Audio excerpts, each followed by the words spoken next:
नमस्कार दोस्तों, आपका मेरे YouTube channel skies to fly में एक बार फिर से स्वागत है। दोस्तों, आज जिस टॉपिक में मैं बात करने जा रही हूँ वो एक ऐसा प्रश्न है जो किसी के द्वारा उठाया गया था, मुझसे पूछा गया था। इसका जवाब देने से पहले मैं ये कहना चाहूंगी कि आज का टॉपिक बहुत ही सेंसिटिव है, क्योंकि हमारी सोसाइटी में बहुत लोग इसे एक्सेप्ट नहीं करते हैं। ये अभी भी हमारी सोसाइटी में नॉर्मलाइज नहीं हुआ है। तो क्या है ये प्रश्न? ये प्रश्न है कि क्यों कुछ लोग सेम जेंडर रिलेशनशिप्स में होते हैं, जिन्हें हम इंग्लिश में होमोसेक्सुअल भी कहते हैं। तो क्यों कुछ लोग सेम जेंडर रिलेशनशिप में होते हैं? आई एम श्योर आपने भी कई बार अपनी जिंदगी में देखा होगा कि कुछ लोग सेम जेंडर रिलेशनशिप में हैं, चाहे वो मेल टू मेल रिलेशनशिप है या फिर फीमेल टू फीमेल रिलेशनशिप है। एंड आई एम श्योर अगर आप ओपन एंड रिसेप्टिव नहीं है ऐसे रिलेशनशिप्स को लेके तो आपको बहुत वियर्ड या बहुत अजीब लगा होगा। लेकिन क्या आप जानते हैं कि इसके पीछे एक बहुत गहरा राज है? क्या है वो राज? आइए जानते हैं इस वीडियो में। जानने के लिए वीडियो के अंत तक मेरे साथ बने रहिए।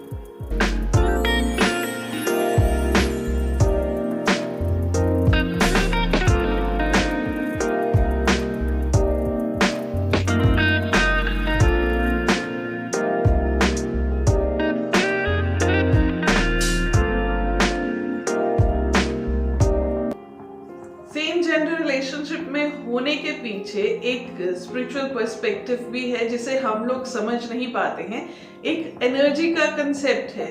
क्या है वो कंसेप्ट? आइए जानते हैं। हम लोग चाहे मेल बॉडी में हैं चाहे फीमेल बॉडी में हैं, हमारे भीतर दोनों ही ऊर्जाएं हैं। हमारा जो लेफ्ट पार्ट है वो फेमिनिन डोमिनेंट है और जो राइट पार्ट है वो मोस्टली मैस्कुलिन एनर्जी डोमिनेंट है। मैस्कुलिन एनर्जी मेल एनर्जी होती है, फेमिनिन एनर्जी फीमेल एनर्जी होती है। जैसे आपने शिव शक्ति का स्वरूप देखा होगा कि वो आधे मैन है और आधे वुमन है। तो वो जो शिव शक्ति का स्वरूप है वो दोनों ही शक्तियां, दोनों ही ऊर्जाएं वो हमारे शरीर में हर समय होती हैं। तो जब भी आपने ऐसे कपल्स को देखा होगा तो आपने एक चीज देखी होगी कि दोनों में से एक पार्टनर ज्यादातर उसमें फेमिनिन एनर्जी होती है, वो ज्यादातर फीमेल एनर्जी महसूस करते हैं अपने अंदर, और जो दूसरे पार्टनर होते हैं वो थोड़े मैस्कुलिन होते हैं, उनमें मैस्कुलिन एनर्जी का प्रवाह थोड़ा ज्यादा होता है। यही रीजन है कि वो दोनों सेम जेंडर रिलेशनशिप में आते हैं, क्योंकि दोनों में ऊर्जाएं तो बैलेंस्ड है।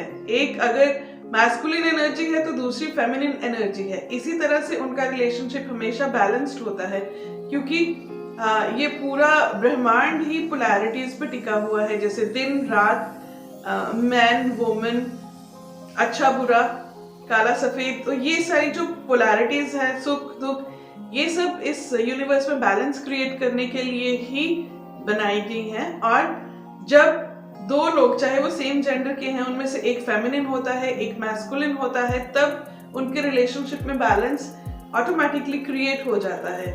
आई होप अभी आप समझ गए होंगे क्यों कई बार दो सेम जेंडर के लोग रिलेशनशिप में होते हैं। अब इसके पीछे एक और समझने वाली बात है कि हमारी सोसाइटी में हमारी जो कंडीशनिंग की जाती है शुरुआत से लेकर ही, वो ये है कि हमेशा एक मर्द और एक औरत को ही रिलेशनशिप्स में होना चाहिए, वो ही रिलेशनशिप्स आगे बढ़ते हैं। तो हमारी सोसाइटी में इस सेम जेंडर रिलेशनशिप्स को एक्सेप्ट नहीं किया जाता। अब क्या आप समझ सकते हैं कि जो लोग सेम जेंडर रिलेशनशिप में होते हैं या फिर जो लोग खुद को एक गलत बॉडी में ट्रैप्ड पाते हैं, जैसे उनको लगता है कि वो फेमिनिन है लेकिन वो मेल बॉडी में ट्रैप्ड हैं, क्या आपने कभी सोचा है कि उन लोगों के लिए कितना मुश्किल होता होगा जब भी वो कहीं जाते हैं और लोग उन्हें जैसे वो है उस हिसाब से एक्सेप्ट नहीं कर पाते, वो प्यार नहीं दे पाते, तो उनके भीतर किस तरह की जंग चल रही होती है।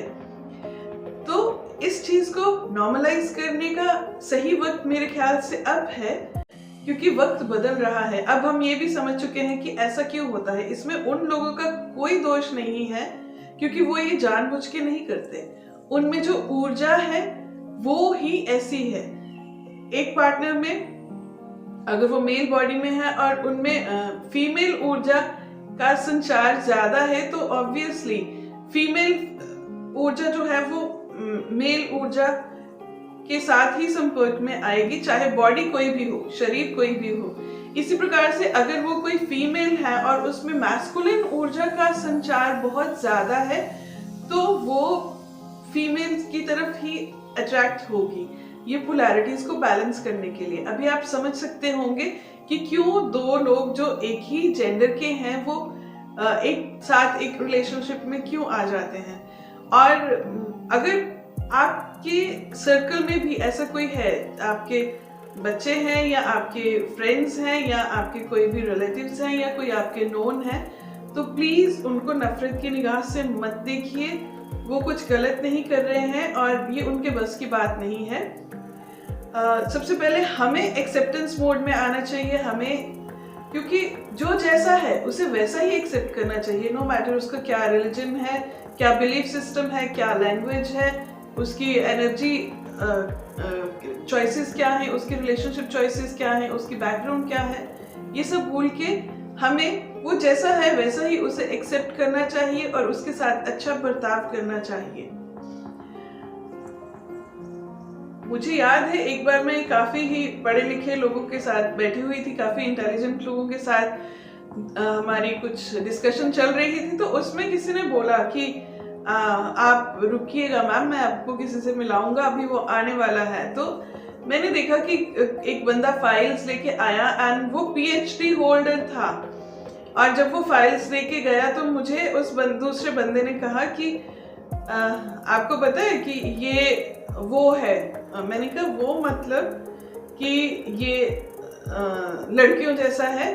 और फिर कहते कि हम तो इसका खूब मजाक उड़ाते हैं, हम इससे कहते हैं कि अरे तू पीएचडी करके क्या करेगा, रहना तो तूने वही है। और इस बात ने मुझे बहुत ट्रिगर किया, तो मैंने उसे एकदम से बोला, मैंने कहा ये तुम क्या कर रहे हो, उसको क्यों ये गलत एहसास दिला रहे हो। फिर तुम लोग बोलते हो कि ये हम लोगों के साथ मिक्सअप नहीं होता, हमारे साथ बैठ के खाना नहीं खाता, हमसे बात नहीं करता खुल के। तुमसे क्यों बात करेगा जब तुम उसे इस तरीके का फील करवाते हो कि वो तुम्हारे से बिलोंग ही नहीं करता, तो वो तुम्हारे पास क्यों आएगा। और मैंने उन्हें बोला कि अगर तुम इसे नॉर्मलाइज कर दोगे, वो तुमसे ज्यादा पढ़ा लिखा है, आज की डेट में पीएचडी की है उसने, और तुम उसको किस चीज पे जज कर रहे हो और क्यों जज कर रहे हो। फिर मैंने उन्हें ये एनर्जी का कंसेप्ट समझाया और उस लड़के को बुलाया, हम बैठे, हमने बातचीत की। तब दूसरे लॉट को ये रियलाइज हुआ कि अरे ये तो बहुत ही नाइस बंदा है। तो मैंने कहा कि अगर जब तक हम किसी के साथ मिलेंगे, बरतेंगे नहीं, उनसे बातचीत नहीं करेंगे, हम सिर्फ जज करते रहेंगे दूर से, तो हम कैसे जानेंगे कि वो इंसान एक्चुअली में है कैसा। तो ये जानने के लिए, ये अंडरस्टैंड करने के लिए इट्स वेरी इंपॉर्टेंट कि हम लोगों को जज ना करें, वो जैसे हैं वैसे उन्हें एक्सेप्ट करें, उन्हें हमारे साथ मिक्सअप होने का मौका तो दीजिए। वो तो खुद ही पता नहीं कितनी बैटल्स से जूझ रहे होंगे, कितनी लड़ाइयां लड़ रहे होंगे कि जहां जाते हैं लोग उन्हें एक्सेप्ट नहीं करते, लोग बुरी निगाह से देखते हैं, नफरत करते हैं। आप समझ सकते हैं कि कितना दुखदायी होता है जब आपको कोई आप जैसे हैं वैसे एक्सेप्ट नहीं करता, आपको हर वक्त कोई टीज करता है, आपका मजाक उड़ाता है या आपको दुख देता है। तो प्लीज ऐसा ना करें, सब इससे नॉर्मलाइज करें, सब जो जैसा है वैसा उसे एक्सेप्ट करें और इस कंसेप्ट को समझने की कोशिश करें। आई होप मेरी आज की इस वीडियो ने आपको कुछ इंसाइट दी होगी, आपकी आंखें खोली होंगी। अगर आपको इस वीडियो से कुछ भी सीखने को मिला हो तो इस वीडियो को लाइक करें और लोगों के साथ शेयर करें, ताकि ये जानकारी आगे कुछ और लोगों के लिए भी हेल्पफुल हो सके। और चैनल को सब्सक्राइब करना ना भूलें। और आपके अगर फिर भी कुछ क्वेश्चन, क्वेरीज और डाउट्स हैं तो उन्हें मेरे साथ नीचे कमेंट सेक्शन में शेयर करें, मैं आपको उनका सही जवाब दूंगी। मैं मिलूंगी आपसे अगली कड़ी में, तब तक के लिए खुश रहिए, तंदुरुस्त रहिए, stay in high vibes and remember the sky is to fly. नमस्ते।